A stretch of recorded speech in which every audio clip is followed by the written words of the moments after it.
बंदी छोड़ सद्गुरु रामपाल जी महाराज की जय। परमपिता परमात्मा सद्गुरु रामपाल जी महाराज की जय। पवन भगत जी, मुझे आपसे एक बात कहनी है जो परमात्मा ने इस तुच्छ बुद्धि जीव दासी को सपने में आके कही है। भगत जी, जब आपका लाइव वीडियो आया था ये ज्योति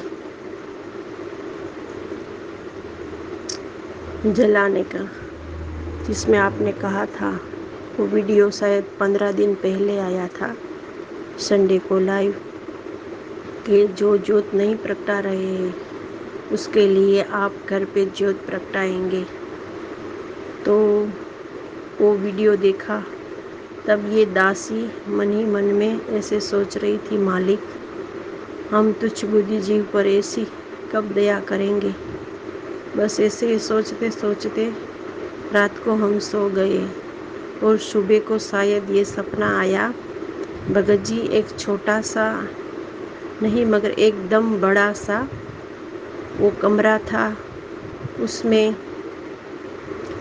7-8 औरतें ही थी और ये तुच्छ बुद्धि जीव, मगर मेरी वहाँ सेवा लगी थी। भगत जी, ऐसा कुछ सपने में मालूम हो रहा है। और वो सभी बहनें, 5-6 बहनें परमात्मा की नियम की बुकें पढ़ रही थी। तो दासी उधर खड़ी थी और उस समय एक बहन ने मुझे पूछा, परमात्मा के जो नियम है वो सब जोर जोर से पढ़ रही थी। तो वो नियम पूछ रही थी, तो मैं थोड़ी आगे गई और मैं भी बुक्स में देखने लगी, नियम पढ़ने लगी। तो परमात्मा का साक्षात स्वरूप बुक में आ गया और ये सब नियम लिखे हुए नहीं थे, सिर्फ परमात्मा की छवि थी और परमात्मा साक्षात बोल रहे थे कि बेटा, जहाँ ये ज्योतियाँ जलेगी उधर के भगत और भगतमती दिन में रति क्रिया नहीं करेंगे, वरना वो पाप के भागीदार होंगे और ये नियम सबको निभाने हैं। तो भगत जी, मुझे इस बात का कुछ समझ नहीं आ रही थी कि आपको कैसे बताऊं। फिर उसी सपने में, मतलब दूसरे दिन सुबह सपने में मैंने वो आश्रम का ताला खोला, पूरी सफाई की। फिर 2-3 महिला पढ़ी लिखी आई गेट से अंदर। वो बोली कि आपने एक अकेले कर रहे हो और ये 3-4 जो पुरानी बहनें हैं वो कहाँ गई। तो मैंने कहा, ये मेरे सौभाग्य है कि मुझे परमात्मा के आश्रम में सेवा मिली है और मैं कर रही हूँ और मालिक की दया से मुझे सेवा मिली, मैं खुश हूँ। तो उसने कहा, आपने कब नाम लिया। तो हम सपने में भगत जी बोल रहे थे कि 4-5 साल हो गए हैं।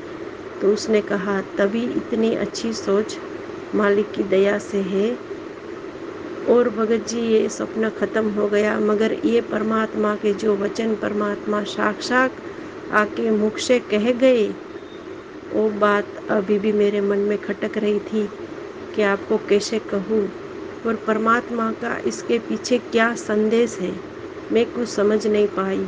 मगर आज परमात्मा के दरबार के सामने मालिक को दंडवत करके कहा कि मालिक, ये बात मैं पवन भगत जी को बताऊं और इसका क्या मतलब निष्कर्ष निकलता है। तो मुझे भगत जी आज ये मालूम हुआ कि मालिक ने मुझे सेवा दी है, सत्सेविका बनाई है। तो मालिक ने उसी सपने में सेविका का ही रोल दिया हुआ था। तो आज ये बात मुझे आपको बतानी बहुत ज़रूरी लगी, इसलिए मैं बता रही हूँ। भगत जी, आप इसमें कुछ निष्कर्ष ज़्यादा आगे निकाले, ऐसी ये दासी की अरदास है। सत साहिब जय हो, बंदी छोड़ की सत साहिब। बंदी छोड़ सतगुरु रामपाल जी महाराज जी की जय हो। सत साहिब बहन जी, जो परमपिता परमेश्वर सतगुरु रामपाल जी महाराज जी आके सौपन में आए, तो सौपन में तो केवल परमेश्वर ही आ सकते हैं, क्योंकि परमपिता परमेश्वर सतगुरु रामपाल जी महाराज जी का रूप काल भगवान नहीं बना सकता है, कदापि नहीं बना सकता है। तो परमेश्वर ही साक्षात आए और परमेश्वर ने आपको जो निर्देशित किया वो हम सभी के लिए परमात्मा ने एक संदेश भेजा है कि सतगुरुदेव जी ने अपनी प्रेरणा से सत्सेवक भगत भाई बहनों को निमित्त बना के जो ज्योति हवन की हमारी सेवा लगाई है, जो भगत भाई बहन किसी भी विपरीत परिस्थिति के चलते अपने घर पे ज्योति हवन नहीं कर पा रहे हैं, उनके लिए परमात्मा ने जो 1, 2 या 3 जगह जहां भी परमात्मा ज्योति हवन की व्यवस्था करवा रहे हैं, तो जिस जगह पे ज्योतियां जलेंगी उस जगह पे कितनी ज्यादा शुद्धता होनी चाहिए, कितनी ज्यादा पवित्रता होनी चाहिए, इसको लेके परमपिता परमेश्वर सतगुरु रामपाल जी महाराज जी ने आप जी को निमित्त बना के ये संदेशा भिजवाया है। और दास आप जी के इस सौपन के रहस्य को अच्छे से समझ सकता है, क्योंकि परमेश्वर की दया है। तो बहन जी, इसके 2 कारण हैं। देखिए, पहली बात तो ये कि दास अभी थोड़ा सा विपरीत परिस्थितियों में है, क्योंकि दास को कुछ ही दिनों बाद में मकान चेंज करना पड़ेगा। इसलिए परमपिता परमेश्वर ने दास के घर पे अभी भगत समाज की ज्योतियां नहीं जलवाई हैं। और दास के घर पे जिस दिन ज्योतियां जलनी शुरू हो जाएंगी उस दिन परमात्मा दया करेंगे 8-10 ज्योतियां यहाँ पे रेगुलर भगत समाज की जलेंगी। और परमेश्वर ने आपको जो संदेशा दिया कि बेटा जहां पे ज्योतियां जलनी चाहिए वहां पे दिन में रति क्रिया नहीं होनी चाहिए, दिन में वहां पे संभोग क्रिया नहीं होनी चाहिए, यदि कोई भगत या भगतमती वो सेवा को कर रहे हैं तो देखिए बहन, आप जानती हैं दास के ऊपर तो परमात्मा की दया है। दास तो बिल्कुल ही, चाहे दिन हो चाहे रात हो, इस रति क्रिया भोग विलास से दूर हो चुका है परमपिता परमेश्वर के आशीर्वाद से। हम तो सौपन में भी अब इसकी कोई सोच नहीं रखते हैं।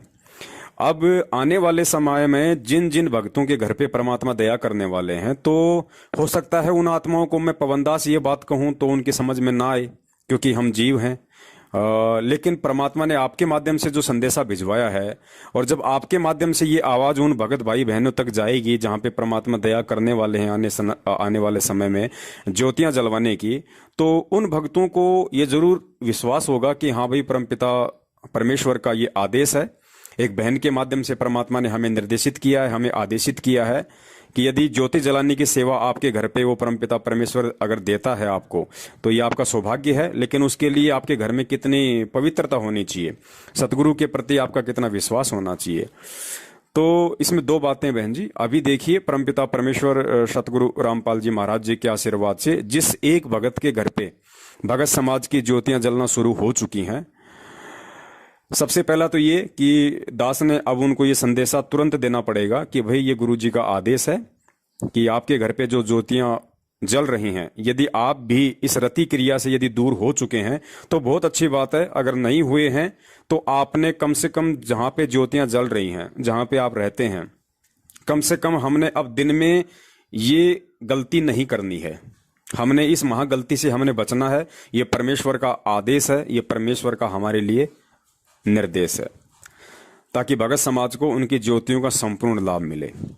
दूसरा, इस सौपन का रहस्य ये है बहन जी कि परमात्मा कहीं न कहीं आपको भी अपने घर पे ज्योति हवन के लिए निमित्त बनाना चाहते हैं। ये सेवा परमात्मा आप जी को भी देना चाहते हैं, क्योंकि आपके माध्यम से ही परमात्मा ने संदेशा दिलवाया है। कहीं न कहीं आपके भी ये भाव हैं अंदर ही अंदर कि मेरे को भी परमात्मा कोई सेवा दे ऐसी। तो परमात्मा जिन आत्माओं को संगत में लायक समझेगा उन्हीं को परमात्मा प्रेरित करेगा, उन्हीं को परमात्मा ये सेवा देगा। तो दास की तो आप जी से यही विनती है, क्योंकि ये तो आने वाले समय में जगह जगह होगा बहन, हर जगह होगा। तो आपको यदि परमात्मा अंदर से प्रेरणा कर रहे हैं, और यदि आपकी जो स्थिति है, जो पारिवारिक आपकी जो स्थिति है, उसमें यदि सभी लोग नाम उपदेशी हैं, किसी को कोई ऑब्जेक्शन नहीं है, सभी लोग यदि सत्सेवक हैं, परमेश्वर पे दृढ़ विश्वास है, और यदि आप परमेश्वर के इस आदेश को मान सकें कि भाई जहां ज्योतियां जलेंगी वहां पे दिन में भोग विलास नहीं होना चाहिए, दिन में वहां पे रति क्रिया नहीं होनी चाहिए, यदि आप इस आदेश को फॉलो करने के लिए तैयार हैं, तो बहन जी ये सेवा परमेश्वर के आशीर्वाद से आप जी भी अपने घर पे शुरू कर सकती हैं। और दास आपको बता देगा आपने किस तरीके से ज्योतियां शुरू करनी है, और जो घी है, घी के लिए पैसा दास आपको भेजता रहेगा, उस हिसाब से आप जी घी खरीद के और परमेश्वर की ज्योति जो मालिक ने हम सबको निमित्त बनाया है, भगत समाज का कम से कम 50-60 हजार रुपया जो अकाउंट में आ चुका है ज्योति हवन का, तो आप अपने घर पे इस सेवा को शुरू कर सकती हैं।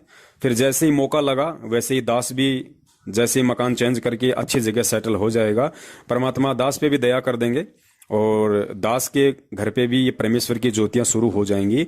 तो जब 4-5 जगह ज्योतियां शुरू होंगी तो बहुत जल्दी परमात्मा दया करेंगे भगत समाज पे, इस पूरी सृष्टि के ऊपर, पूरी पृथ्वी के ऊपर। क्योंकि होता क्या है बहन, ज्योति हवन जो है वो वातावरण की शुद्धि के लिए होता है। वातावरण शुद्ध होगा तो लोगों के विचार शुद्ध होंगे, लोगों का आचरण सुधरेगा, लोगों का परमात्मा के प्रति सोचने की जो शक्ति है, जो पावर है, जो आत्मिक पावर है, वो बढ़ेगी।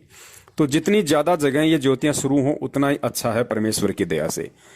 तो और भी यदि ऐसी कोई आत्मा हो परमपिता परमेश्वर की जो बिल्कुल दृढ़ हो, चाहे उसकी गर्दन कट जाए लेकिन अब वो इस सत्य मार्ग से दूर नहीं हो सकती है, ऐसी यदि कोई आत्मा है तो परमात्मा उसको भी जरूर प्रेरणा करेगा और वो भी दास को फोन करेंगी, ऐसी बात नहीं है। और जगह जगह ये ज्योतियां शुरू होंगी तो बहुत अच्छी बात है, दया परमेश्वर की। तो आप जी सबसे पहले अपना जो मत है वो आप दास को बता दीजिए। आप अपने परिवार में बैठ के एक बार, यदि आपके बच्चे बड़े हैं और यदि आपके पति हैं और उपदेशी हैं या नहीं हैं, जैसी भी आपकी परिवार की स्थिति है, आप जी बैठ के एक बार इस विषय पे गहन चर्चा कर लें अच्छे से। क्योंकि ये कोई छोटी मोटी सेवा नहीं है बहन जी, सारी सृष्टि का मालिक आपको चुन रहा है, वो चाहता है कि मेरी बेटी ये सेवा करे। तो आप बैठ के अपने परिवार में बाल बच्चे और पति के साथ में एक बार डिस्कस इन सभी विषय पे आप जी कर लें, खुल के उनसे बात करें जैसा आपने मुझे बताया। सभी यदि राजी हों इस परमेश्वर की सेवा को लेके तो आप मुझे बताएं, मुझे फोन करें, परमेश्वर दया करेंगे। दास आपको जो अकाउंट में पैसा आया हुआ है और दास आप मुझे जो भी खाता नंबर देंगी, परमात्मा उस खाते में आपके वहां पे पैसा ट्रांसफर करवा देंगे और आप जी उसका घी खरीद के और बाकी जिस भी चीज के लिए आपको पैसा चाहिएगा वो भी परमात्मा अवेलेबल करवा देंगे। ज्योति के लिए जो पात्र लेके आने हैं, जो भी होगा खर्चा, सब कुछ परमात्मा यहाँ से अवेलेबल करवा देंगे। और जितना जल्दी हो सके इस पूरे विश्व को सद्बुद्धि आए, इनके आचार विचार ठीक हों, परमेश्वर के प्रति इनकी सजगता बढ़े, इसके लिए आप भी अपने घर पे परमेश्वर की ज्योति हवन की जो प्रक्रिया है आप उसको शुरू करें, जो भगत समाज ने पैसे भेज रखे हैं। तो दास तो समझता है कि परमेश्वर के इस सौपन का यही एक संकेत हो सकता है, बाकी जैसी परमेश्वर की मर्जी। सत साहिब, जय हो बंदी छोड़ के।